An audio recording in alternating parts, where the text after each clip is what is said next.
Hello students, previous class में हम लोगों ने स्टडी किया था कि ग्राफिकल मेथड से कैसे रिजल्टेंट निकालते हैं। रिजल्टेंट ऑफ वेक्टर, वेक्टर का रिजल्टेंट कैसे कैलकुलेट करते हैं, उसका कॉन्सेप्ट हमने प्रीवियस क्लास में आपको दिया था। लेकिन वो ग्राफिकल मेथड से रिजल्टेंट निकाला था हम लोगों ने। इसमें निकाला था ग्राफिकल मेथड से रिजल्टेंट निकाला था। तो इस बार हम जो रिजल्टेंट निकालने जा रहे हैं वो पैरेलल कैलकुलेटिव मेथड यूज कर रहे हैं हम लोग, और पैरेललोग्राम मेथड से हम रिजल्टेंट कैलकुलेट करेंगे। वेक्टर का रिजल्टेंट कैसे कैलकुलेट करेंगे? पैरेललोग्राम मेथड से कैलकुलेट करेंगे। पैरेललोग्राम मेथड कैसे डेवलप हुआ उसके बारे में पहले मैं समझा देता हूं। जैसे आपको ए वेक्टर और बी वेक्टर को ऐड करना है, ए वेक्टर और बी वेक्टर को आपको ऐड करना है, तो आपने ए वेक्टर के हेड पे बी वेक्टर का टेल रख दिया और इनिशियल के टेल को फाइनल के हेड से मिला दिया। इसी को ग्राफिकल मेथड कहते हैं। वी हैव डिस्कस्ड, जिन्होंने प्रीवियस वीडियो नहीं देखी वो देख सकते हैं उसको। इसमें पर्टिकुलरली इसको ट्रायंगुलर मेथड कहते हैं। इसको क्या कहते हैं? Triangular method of vector addition. आपको ये मालूम है कि वेक्टर की डायरेक्शन और मैग्नीट्यूड अगर ना बदला जाए तो वेक्टर को स्पेस में कहीं भी डिस्प्लेस किया जा सकता है, वेक्टर के ऊपर कोई इफेक्ट नहीं पड़ेगा। तो अगर मैं बी वेक्टर को, ध्यान दीजिएगा, थोड़ा सा इसमें मैनिपुलेशन ये किया गया कि अगर बी वेक्टर को, ये बी वेक्टर यहीं पे सिचुएटेड था, इस बी वेक्टर को जो थीटा एंगल पे था, इस बी वेक्टर को बिना मैग्नीट्यूड और डायरेक्शन बदले हुए इस बी वेक्टर को मैंने थोड़ा पीछे डिस्प्लेस कर दिया। इसका मैग्नीट्यूड भी नहीं बदला और डायरेक्शन भी नहीं बदली, यानी ये एंगल अभी भी थीटा है।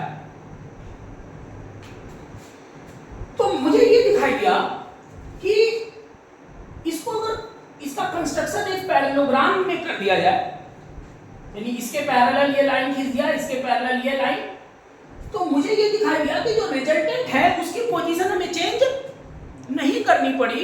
रिजल्टेंट जो था वो ऑलरेडी पैरेललोग्राम के डायगोनल पे सेट हो गया। जो रिजल्टेंट था वो पैरेललोग्राम के डायगोनल पे सेट हो गया। यानी कि अगर हम पैरेललोग्राम दो वेक्टर के को एडजेसेंट साइड की तरह यूज करें किसी पैरेललोग्राम के, तो उस पैरेललोग्राम का जो डायगोनल है that will be the resultant vector. वही क्या होगा? वो रिजल्टेंट वेक्टर होगा। इसको कहते हैं पैरेललोग्राम लॉ। इसी से, यानी कि एक्चुअल में पैरेललोग्राम लॉ जो डिराइव हुआ वो triangular method of vector addition का जो ग्राफिकल मेथड है उसी के मैनिपुलेशन से ये डिराइव हुआ है। यानी अगर मैं इस रिजल्टेंट, इसका डायगोनल की लेंथ कैलकुलेट कर लूं, क्योंकि आपको बताया प्रीवियसली कि किसी वेक्टर की लेंथ ही उसके मैग्नीट्यूड को रिप्रेजेंट करती है, तो अगर मैं इस पैरेललोग्राम के डायगोनल की लेंथ को मेजर कर लूं तो that will be the value of the resultant vector. वही रिजल्टेंट वेक्टर की वैल्यू होगी। तो इसके लेंथ को मेजर करने के लिए क्या किया जाएगा, ध्यान से समझिएगा। यानी ये पैरेललोग्राम लॉ क्या कहता है? If two vectors are used as a two adjacent sides of a parallelogram, then the diagonal passing through the tail of the two vectors, एक diagonal ऐसे भी हो सकता है, the diagonal passing through the tail of the two vectors will give the resultant vector। और आपको मालूम है कि इस resultant vector की लंबाई अगर निकाल लेते हैं, लेंथ निकाल लेते हैं, तो हमको a वेक्टर और b वेक्टर का resultant का मैग्नीट्यूड पता चल जाएगा। तो इसको कैलकुलेट करने के लिए मैंने क्या किया, late us see.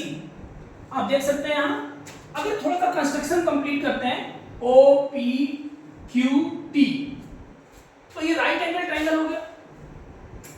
I can write OP square is equal to OQ square plus PQ square. Is it clear? OP क्या है? ये रिजल्टेंट R मान लेते हैं इसको, R स्क्वायर।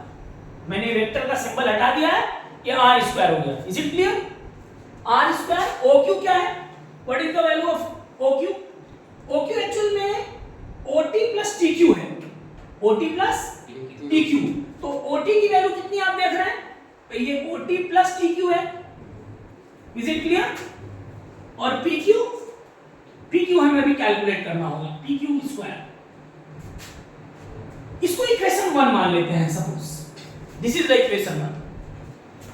आपको मालूम है कि OT is nothing but A, OT A है, और TQ क्या होगा, TQ निकालने के लिए देखिए ट्रायंगल PTQ में हम क्या लिखेंगे, cos थीटा कोसाइन अप्लाई करेंगे, cos theta base TQ upon hypotenuse क्या है, PT है, हाइपोटेन्यूज है yes, PT है, PT।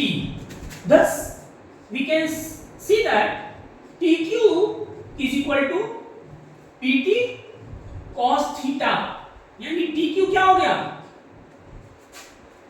PT की वैल्यू किसके बराबर होगी, PT is nothing but B, ये और ये मैग्नीट्यूड में बराबर है, तो PT को मैंने लिख दिया B cos थीटा, इसको इक्वेशन 2 मान लीजिए। Is it clear? Are you getting my point? yes, Okay. अब PQ की वैल्यू कैलकुलेट करनी है, तो PQ कैसे कैलकुलेट होगा, सी उसी ट्रायंगल में, ट्रायंगल PTQ में हम क्या लिखेंगे, sin theta is equal to perpendicular upon hypotenuse, PQ upon PT।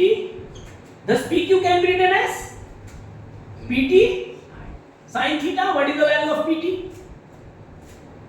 Again B sin theta. Thus PQ is equal to B sin theta. Equation 3 आप देख रहे हैं, ये इक्वेशन फर्स्ट, ये इक्वेशन सेकंड और ये थर्ड इक्वेशन।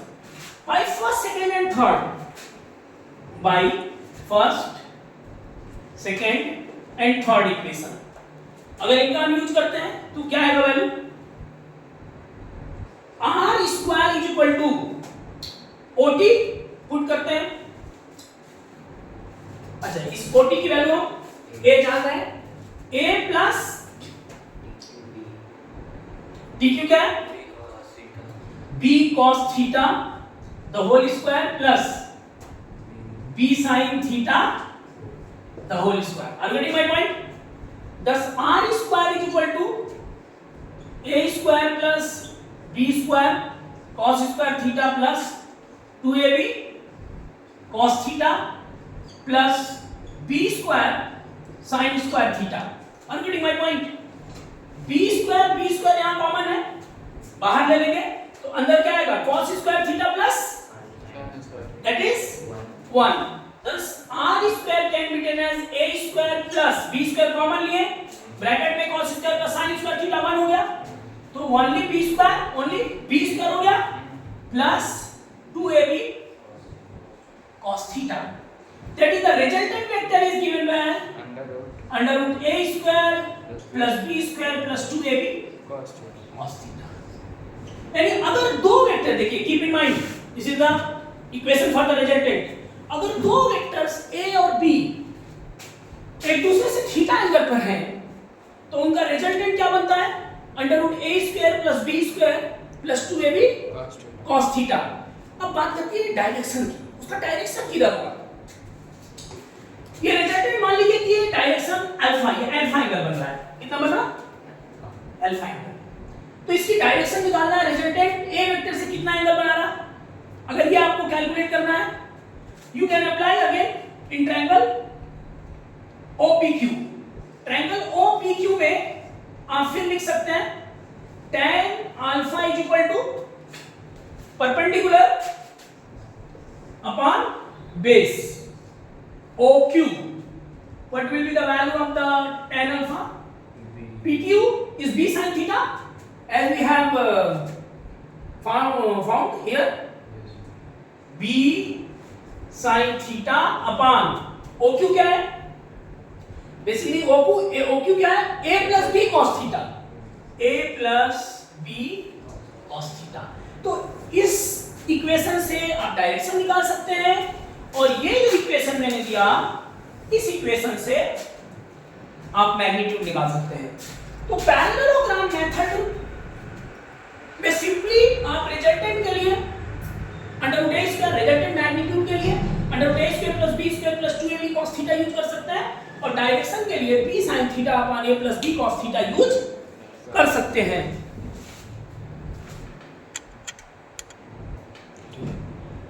ठीक है,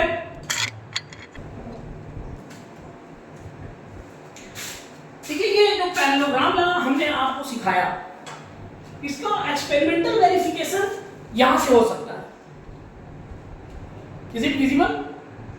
आप यहां देख सकते हैं कि मैंने क्या किया है, मैंने दो वेट यहां लटका रखा है और बीच में एक दो पुली के हेल्प से, ये दो पुलीज हैं, इनके हेल्प से मैंने दो वेट लटका रखा है और उनको बैलेंस किया है तीसरे वेट से।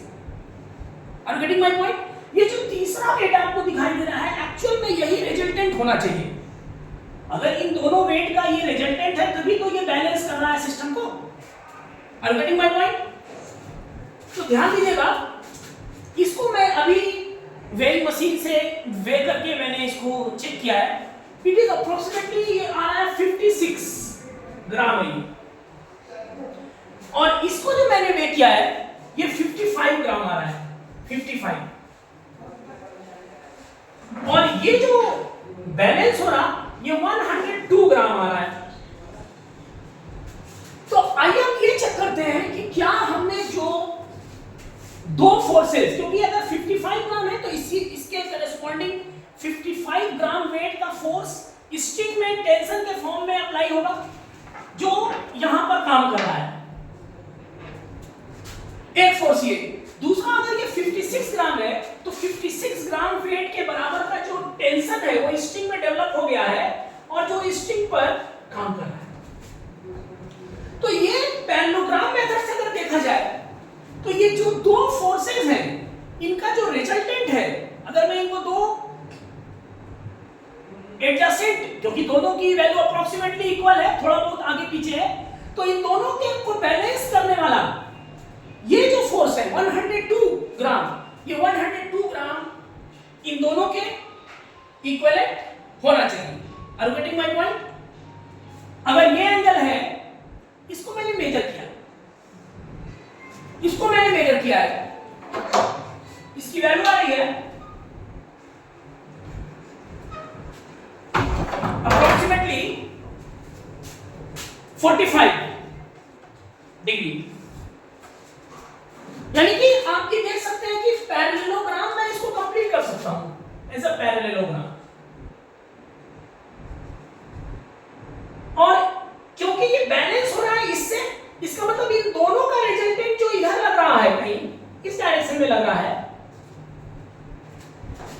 वो रिजल्टेंट एक्चुअल में 102 के बराबर आना चाहिए। Are you getting my point? Otherwise ये सिस्टम बैलेंस नहीं होता। तो 55 और 56 का हम रिजल्टेंट निकालते हैं। लेट अस सी वो आता क्या है। ठीक है, तो जब मैंने रिजल्टेंट ग्राम वेट के फॉर्म में हम इसको कैलकुलेट कर रहे हैं, जब इसका रिजल्टेंट हमने निकाला तो 56 square plus 55 square plus 2, 55 into 56 cos 45 degree. When I solve this equation, it comes to be approximately 10,534.6. ये आ रहा है इसका कैलकुलेट करने के बाद cos 45 डिग्री की वैल्यू 1/√2 रख के मैंने इसका स्क्वायर रूट जब लिया तो its value is coming as 102.6 means कुछ एरर हो सकती है रिजल्ट में, यानी अप्रोक्सीमेटली जो वेट यहां लटका हुआ है हमारे दोनों फोर्सेस का रिजल्टेंट अप्रोक्सीमेटली उसी के बराबर आ गया। इसका मतलब यह है कि पैरेललोग्राम लॉ इस एक्सपेरिमेंट से हमने वेरीफाई कर दिया। दूसरी बात, आप डायरेक्शन के लिए इस इक्वेशन को मैंने आपसे कहा यूज कर सकते हैं। आप अगर डायरेक्शन हमें निकालना है कि जो रिजल्टेंट है वो एक्चुअल में किस एंगल पे है, सपोज मैं निकालना चाहता हूं, ये एंगल अल्फा निकालना चाहता हूं, दिस एंगल अल्फा, इस अल्फा को मैं कैलकुलेट करना चाहता हूं, मतलब 55 ग्राम वेट वाले फोर्स से मैं एंगल निकालना चाहता हूं। तो अप्रोक्सीमेटली दोनों फोर्सेस इक्वल हैं, इसलिए बीचों बीच से जाना चाहिए, बट डेफिनेट सी बात है कि जो वेट ज्यादा है उसकी तरफ रिजल्टेंट झुक जाएगा। तो अभी हम रिजल्टेंट की डायरेक्शन निकालना चाहते हैं, किस वेट से? 55 ग्राम वेट की डायरेक्शन से हम रिजल्टेंट निकालना चाहते हैं। तो लेट अस सी, अगर मैं रिजल्टेंट का फार्मूला अप्लाई करता हूं, let us see I am applying the formula for the resultant that can be written as tan alpha is equal to p sin theta. अगर मैं 55 ग्राम वेट को से direction निकालना चाहता हूं तो मैं 56 को लूंगा ऊपर, b sin थीटा। जिधर से एंगल निकालना है वो वाला वेक्टर ऊपर नहीं लेते हैं, तो b sin theta 56 sin 45 degree, approximately दोनों के बीच 45 डिग्री एंगल आ रहा। b sin theta upon a plus b cos theta. Is it clear? 56 into 1 by root 2 plus 55 plus 56 into 1 by root 2. When I have calculated this, its value comes to be 56 upon 133.7 is equal to approximately इसकी value कितनी आ रही है? Approximately इसकी value 56 upon 133.7 0. आप यहां पे देख रहे हैं कि 56 upon 133.7 की वैल्यू 0.42 आ रही है। देखिए सारी चीजें मैं कैलकुलेशन से वेरीफाई कर रहा हूं, पैरेललोग्राम लागू। अल्फा tan इनवर्स 0.42, ये 22.78 आ रही है। अगर मैं कहता हूं कि 45 डिग्री थी अप्रॉक्स, तो 45 डिग्री का मतलब 22.5 एक साइड से बनना चाहिए और 22 पॉइंट इक्वली दोनों से बनना चाहिए, क्योंकि अप्रोक्सीमेटली। लेकिन 55 ग्राम छोटा फोर्स है और 56 ग्राम बड़ा फोर्स है, तो आपका रिजल्टेंट आप देखिए 22.5 ना आकर के 22.78 आ रहा है। इसका मतलब है कि हमारा जो रिजल्टेंट है वो बड़े फोर्स की तरफ थोड़ा सा झुका हुआ है। और होता भी यही है कि अगर दो फोर्सेस बॉडी पे काम कर रहे हैं तो डेफिनेट सी बात है रिजल्टेंट उधर ही शिफ्ट होगा जो फोर्स ज्यादा होगा। तो this was the parallelogram law and I have experimentally verified how parallelogram works. Okay.